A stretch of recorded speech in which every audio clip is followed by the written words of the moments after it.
Are you tired of chasing passive income only to get caught in a yield trap? It's a classic story. You find a fund with a flashy 12% yield, but a year later, your initial investment has shrunk by 15%. You're getting income, but you're losing wealth. The hunt for reliable cash flow in 2026 feels like walking through a minefield. Hundreds of ETFs all promise financial freedom, but so many are hiding risks that can blow up your portfolio. So stay tuned.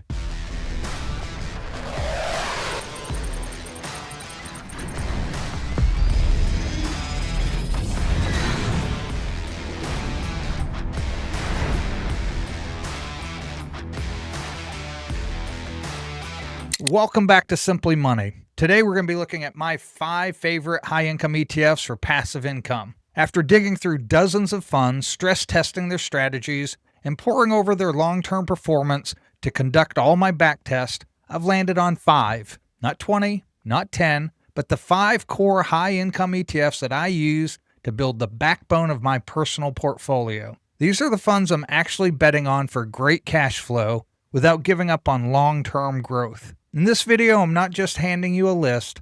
I'm going to break down my exact thinking, the specific job each fund has in my strategy, and we're going to model some different allocations to see how it can work out for you and build a high-income machine. Before we jump into the spreadsheet, you need to know how I picked these funds. I'm not just grabbing the highest yield I can find. My choices for 2026 are built on 3 principles. First, the yield has to be sustainable, backed by real sound strategy. Second, it has to preserve capital. I refuse to own a fund that eats its own net asset value just to spit out a dividend. And third, there must be a clear path for long-term growth. I want my principal to grow, not just tread water. Let's dive into the first ETF, the bedrock of my portfolio, SCHD. If my portfolio were a house, SCHD is the foundation. It might not be the most exciting fund we'll talk about, but it's arguably the most important for stability and reliable income. My second pick diversifies away from the broad market into the heart of innovation. It's the NEOS NASDAQ 100 high-income ETF ticker QQQI. So many investors make the mistake of only focusing on traditional dividend-paying sectors. By doing so, you can miss out on the income potential from the world's most dominant tech companies. If you find value in these videos, don't forget to hit that like and subscribe button. It really does help the channel out, and I appreciate the support that way. And that brings me to my third favorite ETF, the one that generates a huge chunk of my monthly cash flow, the NEOS S&P 500 high-income ETF, SPYI. The strategy is a bit complex, but it's brilliant. It holds a portfolio of stocks designed to track the S&P 500 index. Then, to supercharge the income, it runs a data-driven covered call strategy using options on the SPX index. Put simply, SPYI sells options on the market index, which is like selling insurance on the broad market. Now, my fourth pick is where we get a little more aggressive. This is what I consider a satellite position in my portfolio, and it's designed for one thing: packing an ultra-high yield punch. It's the YieldMax Semiconductor Portfolio Option Income ETF ticker CHPY, or CHPY. This fund isn't for the faint of heart, but the income it kicks off is undeniable. CHPY invests in a portfolio of 15 to 30 semiconductor companies and generates income by selling options on them. Think of it as a way to harvest the high volatility in the booming semiconductor sector and turn it into weekly income. Instead of focusing on just one stock, it diversifies across several key players in the industry, which helps mitigate single stock risk. And my fifth and final pick might surprise you. It's the Global X NASDAQ 100 Covered Call and Growth ETF ticker GIPQ. You might look at its dividend yield of around 11% and wonder how it differs from the other income ETFs we've discussed. The reason is simple. It's dual focus on income and growth. Passive income investing isn't just about the dividend check you get. It's about the combination of that income and the growth of your initial investment. And that's where GPIQ aims to shine. While its yield is substantial, the fund strategy is designed to offer more capital appreciation than a traditional covered call ETF. It does this by writing covered calls on the NASDAQ 100 index while leaving some room for upside growth. So there you have it, the 5 ETFs that form the core of my high income portfolio for 2026. This isn't about finding the one best fund, but about building a team of funds where each one plays a specific role. Now we're going to dive into the spreadsheet and we're going to do some different allocations with these, and we'll see how a portfolio fund can grow. We can see what kind of income it produces, how the income grows over time. So let's dive into the sheet. This is the Simply Money Portfolio Planner. If you'd like a copy of this, you can get it down in the description below at Buy Me a Coffee. All my spreadsheets are available there. I appreciate all those that support us through that. And this is a really dynamic spreadsheet. I'm going to show you what we're going to use it for today. You can use it for several different things, but today what we're going to do is we put those 5 tickers right here. And on this spreadsheet, you can go up to 10 tickers, and you just pick the one you want. You come down to the drop down, and I have a bunch listed here. And if you plan on buying this and you're like, hey, can you make sure these funds are in there? I would like to model with these particular funds. I don't have every fund, obviously, that's out there on this sheet. If you have a particular fund you want to see or you want included in there, please send that in the comments, or when you go to purchase it, just let me know and I'll make sure I add it for you. What you do, like I said, you pick your 5 tickers and it populates here what your yield and appreciation has been. We're just going off historical averages that we have to go by. Then we have our 3 models that we're going to use. We have a conservative, a moderate, and aggressive. And you allocate how much you want in each of those funds right here with the drop down. So obviously for SCHD, I have 50%. And it shows we're going with the $525,000 portfolio to begin with. I'm going to do some other scenarios, so don't tune out yet. Make sure you stay till the end to see some different scenarios, like adding a monthly contribution and see how that changes things. But what we're doing on this one is we're using our normal portfolio that we do to model things, and it allocates how much you have put right here. And down here, it shows you what the average yield would be. With this model, we're averaging about 9% yield. For the moderate, we go down to 40% on SCHD, and we take CHPY and GPIQ from 5 to 10%. And then on the aggressive, we take SCHD down to 30, and we bump up CHPY and GPIQ to 15%. Just to give you an idea how this works, you can see the average yield on the moderate is 10.5%, just over 12% on the aggressive. Let's just say we went down to 10% on SCHD, and we did 25% on these two. You can see your yield would go up to 15.7. So you can make it as aggressive as you want or as conservative as you want. You can use 1 or 10 different tickers and allocate how you'd like to on those. That's the beauty of this. You can kind of change it around and see how different things look. But we're going to stick with what I have modeling here right now. And that's how you use these 3 models. Right here, you put in the amount of your portfolio. For this initial one, we're going to use what we always use right here. And then we have years of accumulation. Now, we're going to first model this as we're taking the income immediately. So we have 0 years of accumulation.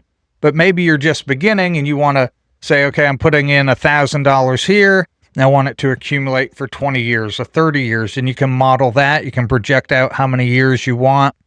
And some other things we won't get into today on this for this scenario we're doing. So that is the 3 models that we have set up with this 5 fund portfolio we're talking about. And all you do is you come over to this forecast tab. And the forecast tab is only used when you're just looking at an initial investment and taking the income immediately or taking it within so many years. I'll show you what these other tabs are for in a little bit, but right now we just want to model what we just looked at.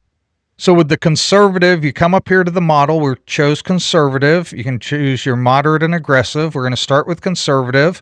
Shows you your starting balance. And then down here, you have all your data that's going on.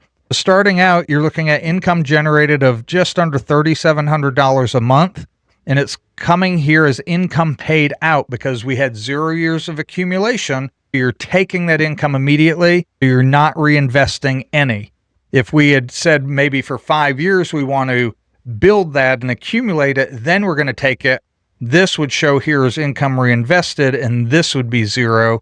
until you get to the end of that accumulation period, then it switches. Modeling this out, you can see if we come down just a couple years, we'll come down to the end of year 5, see your portfolio growth up to 800,000, and now the income being generated is about 5,600. So this is showing you, like even on a conservative model, that you're getting a decent payout, but it's also growing. It's outpacing inflation, so you can kind of plan that and look and model that. Again, this is the stock market. It doesn't work linear, and this may go up and down slightly month over month, but the trajectory long term, you should see that average panning out. We can come up here, we can switch to the moderate, and you can see how that updates, and now our income is $4,300. And if we come down again to the beginning of year 6, with this model, you're looking at $6,900 a month. And if we go to the aggressive model, we're starting out right at $5,000 a month. And if we come down, again, we'll just go to year 6, beginning of year 6, and you see that is at $8,200 a month. Modeling these gives you an idea based on how you set it up and how aggressive or conservative you want to be. You can track your growth, your income, and potential that could produce. Again, this is not financial information. I'm not telling you to buy these or not buy these. This is for informational and educational purposes only. And you need to do your own due diligence and know that all investments come with risk.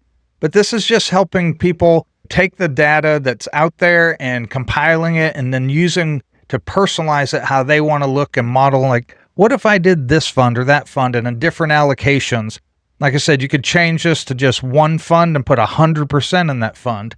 You can just change it around however you want. Now what we're going to do is we're going to model that we have $100,000 and we're starting out with $100,000 and we're going to accumulate that for 5 more years.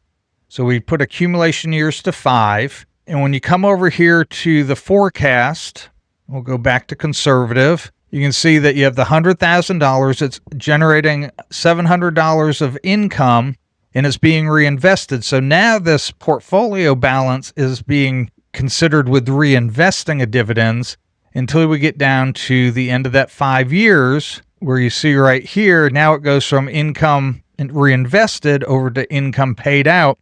So if you were to project this and say, okay, if I did this for 5 years, where would I be at? What kind of supplement could I get to my income?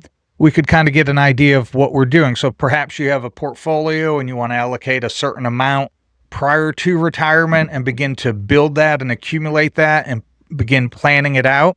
And I think that's advantageous for people to start planning. And I understand I want growth for the years leading up to retirement. If I'm 25, 35, even 45, I want to continue with a higher growth focus. But I don't want to wait until, okay, I'm retiring tomorrow. Now I'm going to take all my growth funds and convert them into some income. Because what you have to watch out for is, what if we're in a March of 2026 and the market's down 15, 20%? Now you're having to sell to buy into income at a lower level instead of you can pace it. So maybe you're 4 years out or 5 years out. You can begin converting into your income at a pace when the market is up and then kind of wean into it that way. So just some things to keep in mind. Anyways, let's go back over here. With this model, we have $100,000 we're accumulating for 5 years. Now I want to do a different model where we do $100,000. We're going to accumulate for 5 years, but we're going to come over here to deposit rules. This is a fun part of this spreadsheet where you can put in up to 10 rules. And the first one we're going to do is we're adding $200 a month. So $200 on rule 1. It's monthly. So we have monthly there. We're starting on month 1, and we're going to do that for 5 years, for 60 months. And that is rule number 1 down here. We're allocating it, and I have it set for the allocation of the conservative model. You can go through each one of the models of how, if you made these contributions, if the percentages were just like what your models are, or you can do it totally different. Maybe you set it as conservative, but then from there on out, you want everything going into QQQI and SPYI, so you can go 50-50 here.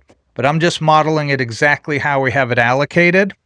And you could do that for up to 10 rules. You have like one time, if perhaps you come in to sell a house and get equity and you want to have a one-time deposit, or you're getting an inheritance, or maybe you won the lottery and you want to put a one-time deposit in. You can do annual. Perhaps you get an annual bonus. We have quarterly if you're getting commissions. And you can do up to 10 different rules where you can add that income in at different time frames. But we're just, for this model, going with one time or one rule of $200 a month for 5 years. Now, anytime you use the Deposit Rules tab, you want to come over to the Forecast Pro. The forecast is only going to model the initial investment. It's still there and you can still see it. It doesn't factor in the rules that you've set. You have to go to the Forecast Pro here, which is much more dynamic, and you want to watch from here. So you can see you have your $100,000 initial investment, and you're going to do years of deposits for 5 years. That was all set up on the portfolio engine. And you have your 5 funds starting out right here with the allocations of that $100,000. And you come over here, and this all is blank because you can have your other 5 funds that we are not using right now. But if you added 5 more funds, those would go right there. Come over here to column M, you see your portfolio total. So you have your $100,000. And remember what we had on the forecast tab. We had the $703 of income. We still have that showing here, and it shows the income being reinvested. But what it adds now is this deposit per month, $200. And then it shows for fund 1, 2, 3, 4, and 5, how much it's allocated based on this rule that you set up right here on the deposit rules, these percentages. So this is modeling that. And remember, we did this for 5 years. We come down here to year 6. You see your portfolio total, and the $100,000 has grown up to $260,000. You have your income generated now is right at $1,900. And now it goes from income reinvested to income paid because you've done that 5 years of accumulation that you set up. And you can do this for 3 years, 20 years, however you want to do it. And you also see that the monthly deposit stops because you set that up for 5 years over on the deposit rules. If you were planning this out, saying, okay, I have $100,000 in my portfolio, I want to allocate that amount to this fund or these funds that we're modeling here at these percentages, and then I'm going to also add $200 a month and have it allocated as we set. What would I be at approximately based on historical data? This is where you'd be at. This is the income you could expect. And again, you could go in, you could add other rules, your annual income that you get, whatever else you want to set it up for. If you want to change to see what the models would look like, we have conservative. You got to come back over to the forecast and now we'll hit moderate and go back to Forecast Pro. You can see your initial income is $827 instead of $703. The deposit stays the same, but when we come down here to year 6, now you can see instead of $1,900, you're looking at $2,800 a month that you could be looking at generating. And again, we can go over to the forecast and switch that to aggressive. Come back over here to Forecast Pro. You have $951 starting out. As we come down to year 6, now you're looking at possibly having about $3,800, almost $3,900 a month of income if you went more aggressive. Again, you have to make those decisions based on your risk tolerance and everything else you have to consider. Personal finances are personal. Just because I do something or someone else does something doesn't mean you should. You should make sure you're doing your own due diligence and make sure you understand what you are doing with that. This is just a sheet to be able to help you model different portfolios, different growth potentials, and different allocations and see how you like it. If you, again, want a copy of this sheet, you can get that down below at the description. What do you think of these funds? And are there funds you would like to see? Do you own any of these 5 funds? If so, how do you like them? Are there some you're looking at getting?